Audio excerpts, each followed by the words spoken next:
यमुना प्राधिकरण येजा ने allotted property की ब्याज दरों में बदलाव कर दिया है। भारतीय स्टेट बैंक एसबीआई के marginal cost of funds best lending rates MCLR के आधार पर प्राधिकरण ने ब्याज दरों को 10% से बढ़ाकर 10.50% कर दिया है। इस बदलाव का सीधा असर अलॉटियों पर पड़ेगा, जिन्हें अब ज्यादा ब्याज दरों पर किस्तें चुकानी होंगी। नई ब्याज दरें 1 जनवरी 2025 से लागू कर दी गई हैं।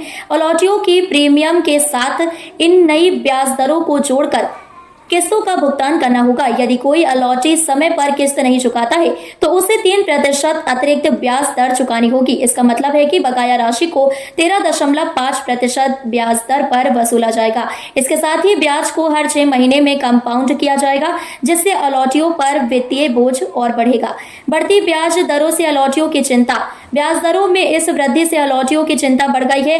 कई लोगों का मानना है कि यह फैसला पहले से ही बढ़ती महंगाई और आर्थिक दबाव का सामना कर रहे अलॉटियों के लिए एक और चुनौती है। ब्याज दरों में बढ़ोतरी का सबसे ज्यादा असर उन अलॉटियों पर पड़ेगा जिन्होंने बड़े प्लाट्स या प्रॉपर्टी का अलॉटमेंट कराया है।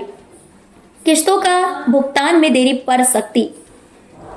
किस्तों के भुगतान में देरी पड़ सकती। प्राधिकरण ने यह भी स्पष्ट किया है कि किस्तों के भुगतान में देरी होने पर सख्त कार्रवाई की जाएगी। बकाया राशि पर 3% अतिरिक्त ब्याज लगाया जाएगा। देरी से भुगतान करने वाले अलॉटियों पर जुर्माना लगाया जा सकता है। अलॉटियों को समय पर भुगतान सुनिश्चित करने के लिए प्राधिकरण नियमित मॉनिटरिंग करेगा। प्राधिकरण का पक्ष। यमुना प्राधिकरण का कहना है कि ब्याज दरों में यह बदलाव एसबीआई के MCLR में वृद्धि के कारण किया गया है। प्राधिकरण का मानना है कि यह कदम वित्तीय संतुलन बनाए रखने और प्राधिकरण की योजनाओं को सफलतापूर्वक लागू करने के लिए आवश्यक है। अलॉटियों की प्रतिक्रियाएं। अलॉटियों का कहना है कि ब्याज दरों में अचानक की गई इस बढ़ोतरी से उनके वित्तीय योजनाओं पर असर पड़ेगा।